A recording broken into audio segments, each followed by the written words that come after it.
मतलब हम लोग सभी लोग बच्चों के साथ काम करते हैं। तो ऐसे छोटे बच्चे जो हैं हमारे, तो वो पिक्चर से बहुत ज़्यादा एसोसिएट कर पाते हैं। और पिक्चर एक ऐसा माध्यम होता है कि बच्चे इन पिक्चर्स को अच्छे से रीड कर पाते हैं और बहुत आसानी से कॉम्प्रिहेंड भी कर पाते हैं। तो पहले सत्र में हम लोग देखे थे कि पिक्चर को इस्तेमाल करते हुए कैसे हम वोकेबलरी बच्चों को सिखा सकते हैं। ऐसे ही आज हम लोग कॉम्प्रिहेंशन के बारे में जानेंगे। तो शुभम, आपसे ये सवाल रहेगा, साथ ही साथ हमारे शिक्षक साथियों से भी ये सवाल रहेगा कि इस पिक्चर को देख के आपको क्या लग रहा है, क्या ढूंढ पा रहे हैं आप? और हमारे शिक्षक साथी जरूर चैट बॉक्स के जरिए आपके आंसर, अपने आंसर्स यहाँ पे शेयर करते रहिए। शुभम। तो देवी, सबसे पहले तो मैं ये बताना चाहूंगा कि इस पिक्चर को देख के मुझे अपना बचपन याद आ गया कि वो गर्मी और सर्दी की छुट्टियों में जब अपने माता पिता के साथ जब मैं जू देखने जाता था, वहां पे बहुत सारे जानवरों को देखने को मिलता था। तो उसी तरीके से इस पिक्चर में मुझे अलग अलग जानवरों को देखने का मौका मिल रहा है। तो जैसा कि आपने कहा कि इस पिक्चर में मैं क्या देख सकता हूँ, तो सबसे पहले तो मैं जानवर ही जानवर इसे मुझे मिल रहे हैं और मैंने उनको गिनने की कोशिश करी देवी। तो मैंने पाया कि यहाँ पे 12 अलग अलग तरह के जानवर हैं। तो देवी, सबसे पहले तो मैं जानवरों को ही देख पा रहा हूँ इस पूरी पिक्चर में। बिल्कुल, बिल्कुल शुभम। तो ऐसे ही हम कोई पिक्चर ले सकते हैं बच्चों को सिखाने के लिए, खास करके छोटे बच्चे जो होते हैं, उनके लिए इस तरीके के पिक्चर बहुत ही उपयोगी होता है। तो शुभम, अभी देखते हैं कि इस पिक्चर को इस्तेमाल करते हुए कैसे अलग-अलग कॉम्प्रिहेंशन के एक्टिविटीज हम बच्चों को दे सकते हैं। तो जैसे आप कक्षा 1 और 2 के लिए शुभम ऑलरेडी आपने जवाब दे दिया और हमारे कुछ शिक्षक साथियों से भी जवाब आ रहा है लगातार। तो जैसे हमारे शिक्षक साथी ने, सुमिता जी ने शेयर भी कर दिया, यहाँ पे बहुत सारे एनिमल्स दिख रहे हैं, ह्यूमंस दिख रहे हैं। तो ऐसे अलग अलग ऑब्जेक्ट्स का नाम हम कक्षा 1 और 2 के बच्चों को दे सकते हैं। और ऐसे एनिमल्स के नाम, कलर्स के नाम और कितने जानवर हैं उनको काउंट करना, ऐसे छोटे छोटे एक्सरसाइज दे सकते हैं।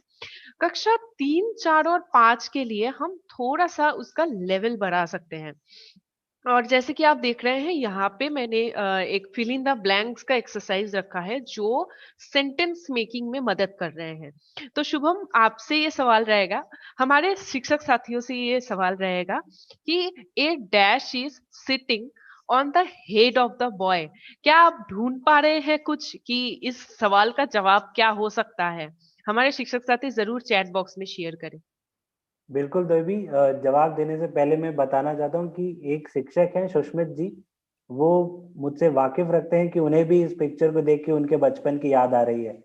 तो मैं कहना चाहूंगा कि मतलब ये बहुत वो ऐसी पिक्चर है कि सबको अपने अपने बचपन की याद आती है। और बिल्कुल। आपके सेंटेंस की बात करूं तो देवी, जैसे a dash is sitting on the head of the boy, तो मुझे लगता है कि उसका आंसर मंकी होना चाहिए, क्योंकि वो जो एक बच्चा है जिसने लाल कलर का स्वेटर पहन रखा है, उसके सर के ऊपर वो मंकी बैठा हुआ है देवी।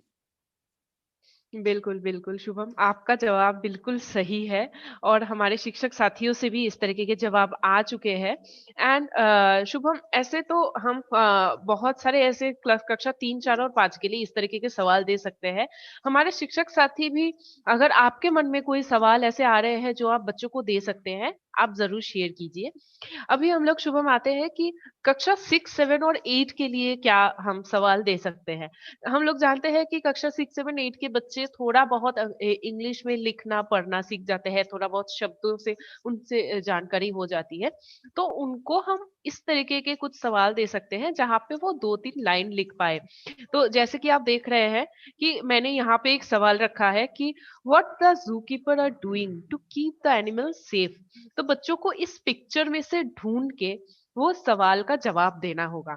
तो यहाँ पे क्या आप कुछ पॉइंटर्स ढूंढ पा रहे हैं? और हमारे शिक्षक साथी भी जरूर शेयर करें कि एनिमल्स को सेफ रखने के लिए जू कीपर्स क्या कर रहे हैं। तो ऐसा कोई पॉइंटर्स क्या आप ढूंढ पा रहे हैं? आप जरूर शेयर करें। शुभम। तो देवी, जैसा कि मैं इस पिक्चर में देख पा रहा हूँ, मुझे ऐसे तीन चीजें दिख रही हैं जो जू कीपर्स कर रहे हैं जानवरों को सुरक्षित रखने के लिए। सबसे पहले तो मैं एक लेडी डॉक्टर को देख रहा हूँ जो डियर को ट्रीट कर रही हैं, उन्हें उन्हें मेडिकेशन प्रोवाइड कर रही हैं, दवाइयाँ दे रही हैं उन्हें। दूसरा जो है एक ज़ू कीपर जो हाथी हैं, जो एलिफेंट्स हैं, उनको खाना खिला रहे हैं, स्ट्रॉ खिला रहे हैं। और एक और जो पूरी बैरिकेडिंग हो रखी है, ये जो वो है, वो मेरे को लगता है कि ये भी एक तीसरी चीज़ है जो बिल्कुल। ज़ू कीपर्स कर रहे हैं वहाँ पर। बिल्कुल, बिल्कुल। आपका जवाब बिल्कुल सही है और जैसे सुनीता जी ने भी शेयर किया है कि केजेस में रखना। तो एनिमल्स अगर ज़ू में हैं तो उनको सेफ रखने के लिए और जो वहाँ पे विज़िटर्स हैं उनको सेफ रखने के लिए केजेस में रखना ज़रूरी है। तो बच्चे इस तरीके के जवाब इस पिक्चर को देख के कॉम्प्रिहेंड कर रहे हैं, इस देख के समझ रहे हैं। तो इस तरीके की गतिविधि हम पिक्चर के इस्तेमाल करके बच्चों को राइटिंग एक्सरसाइज़ के साथ जोड़ सकते हैं।